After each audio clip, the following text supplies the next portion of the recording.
Pai, Senhor Jesus, uma manhã abençoada para vocês nessa manhã de segunda-feira. Eu peço que desde já vocês curtam o vídeo. Ontem eu esqueci de avisar, eu iniciei um outro canal. O pessoal que é mais antigo sabe que esse canal aqui começou falando sobre restauração de vida, de relacionamento principalmente. Depois eu mudei o foco e hoje eu falo da palavra de Deus de uma forma geral. Mas o canal que eu criei, na verdade já era um canal que eu tinha e aí eu coloquei como essa temática para esse assunto que é restauração.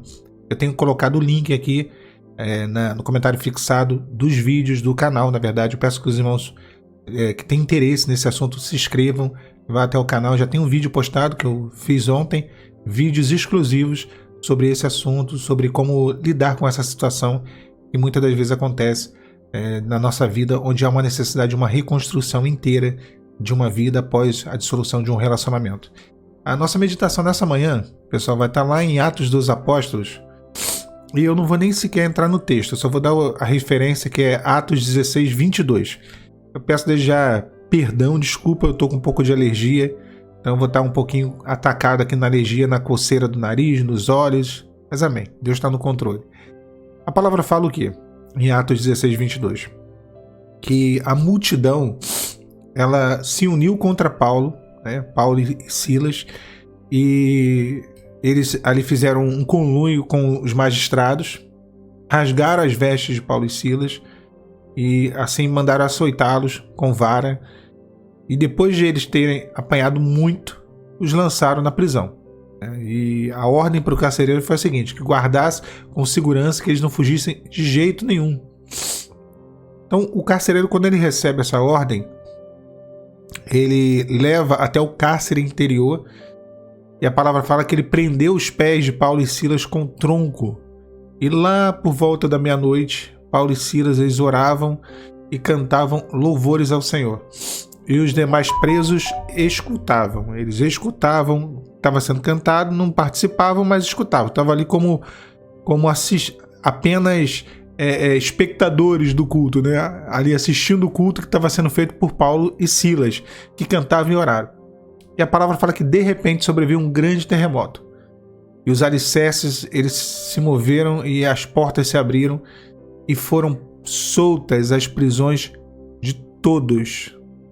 Então, nesse contexto aqui, o Senhor opera uma grande bênção, uma grande operação do Senhor por conta da fidelidade ali de Paulo e Silas, que mesmo passando por um momento difícil, eles cantaram, eles louvaram, eles exaltaram ao nome do Senhor. A gente tem alguns aspectos aqui bem interessantes, porque estava todo mundo preso, só que nem todo mundo estava cantando. Havia duas situações ali que prendiam. O primeiro, o cárcere interior. E o cárcere interior fala das lutas interiores do servo de Deus, do homem e da mulher de Deus. Lutas que às vezes só nós sabemos. É o cárcere interior. Cárcere é limitação. Cárcere é impossibilidade, é falta de liberdade, falta de possibilidades, né? Então, às vezes, a gente passa por limitações, por dificuldade, ninguém sabe. Ninguém conhece, está dentro do nosso coração, é uma luta nossa. É um problema que às vezes nós não compartilhamos, porque a gente sabe que as pessoas não vão resolver, que as pessoas não têm poder para mudar, para transformar o cenário. Então é o cárcere interior, as lutas interiores, as lutas que estão dentro, às vezes, da nossa mente, dentro do nosso coração. Mas tinha um outro problema. Os pés estavam no tronco. Então, pé no tronco fala da limitação de caminhar. Às vezes, nós somos limitados na guerra na mente, na guerra do coração, mas às vezes também somos impossibilitados de caminhar. Nós não conseguimos avançar. As circunstâncias nos prendem de tal forma. Então, essa era a condição de Paulo e Silas. Tinham apanhado muito, estavam certamente sentindo dor, mas a dor não impediu com que eles louvassem ao Senhor, com que eles orassem, cantassem. Não impediu. Eu sei que você tem passado por momentos de dificuldade e é assim a vida do cristão. Às vezes está doendo, está dolorido, coisas estão difíceis, há um grande desconforto, é cárcere interno, ou seja, cárcere interior, problemas que ninguém conhece, é os pés no tronco, a gente não consegue avançar, fica tudo travado, tudo emperrado, mas Paulo e Silas cantavam, oravam e cantavam. Então tinham alguns presos ali que só escutavam. Existe uma diferença entre presos e presos, né? Tem gente que passa pela mesma situação e não consegue ter uma palavra de exaltação. não consegue glorificar a Deus. A glorificação e a oração de Paulo e Silas em meio à prisão, ao cárcere, promoveu um terremoto. Deus abalou as estruturas daquele lugar por conta da oração e do louvor de Paulo e Silas. O louvor e a oração, o seu louvor e a sua oração vai promover um terremoto, um agir da parte de Deus que vai tirar as coisas do lugar, que vai refazer coisas que estão desfeitas. Como assim, Alan? Um terremoto causando, construindo? Sim, algumas coisas acontecem na nossa vida, algumas confusões, alguns terremotos, algumas destruições, entre aspas, né? Porque o terremoto é sinônimo de destruição, tira muita coisa do lugar, mas é para depois botar, é para depois arrumar, é para depois organizar. Uma vez eu ouvi um documentário sobre o Japão, e todas as vezes que o Japão ele tem muito essa questão de terremotos, todas as vezes que o Japão ele passa por isso, existe lá uma mentalidade de reconstrução tão forte que eles não deixam as coisas quebradas, destruídas por conta do terremoto. Quando o terremoto, é claro, não é aquele terremoto que atinge todo o país, né, ou grandes cidades, mas quando esses pequenos abalos sísmicos, eles em menos de 24 horas reparam.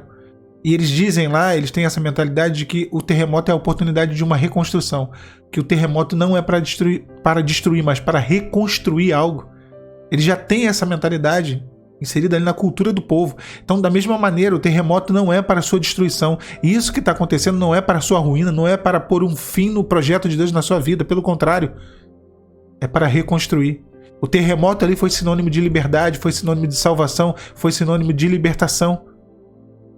De uma operação de Deus, o carcereiro foi alcançado, a família do carcereiro foi alcançada, Deus cumpriu desígnios através daquele terremoto. Deus está permitindo que terremotos aconteçam na sua vida para cumprir propósitos, para que os desígnios dele sejam revelados, sejam manifestos através de você e em você. Então, dois tipos de presos: aqueles que louvavam, que glorificavam, Paulo e Silas, que oravam, e aqueles que estavam ali, temerosos, sem ter certeza nenhuma do amanhã, duvidando de tudo, com medo do pior, poderiam ser mortos no dia que viria. Paulo e Silas, eles tinham uma confiança em Deus. Eles estavam ali e eles sabiam que Deus estava cumprindo ali propósitos na vida deles e através da vida deles. Esse sofrimento, essa provação, esse cárcere interno, esse tronco, isso que você está vivendo não é em vão. Isso não é sofrimento à toa. Isso terá propósitos em Deus, para alcançar outras pessoas, para impactar na vida de outros. Vai ter mudança, haverá um terremoto da parte do Senhor e não será para destruição. Será uma possibilidade de reconstrução. Quem somos nós, irmãos? Nós vamos finalizar fazendo essa pergunta aqui. Quem sou eu? Quem é você? Quem somos nós no meio da provação? No meio do cárcere interno? Temos sido como Paulo e Silas, que glorificavam, que oravam, mesmo passando por dificuldades? Ou somos como os outros presos, acuados, amuados, deitados, entristecidos, enfraquecidos? Que sejamos como Paulo e Silas, homens e mulheres dispostos, mesmo no momento de crise, de dificuldade, a glorificar ao Senhor, dispostos a obedecer a Deus, dispostos a levar a palavra da salvação, a testemunhar acerca de um Deus vivo e poderoso, que sim, governa a nossa vida. Que Deus te abençoe nesse dia. A paz, Senhor Jesus.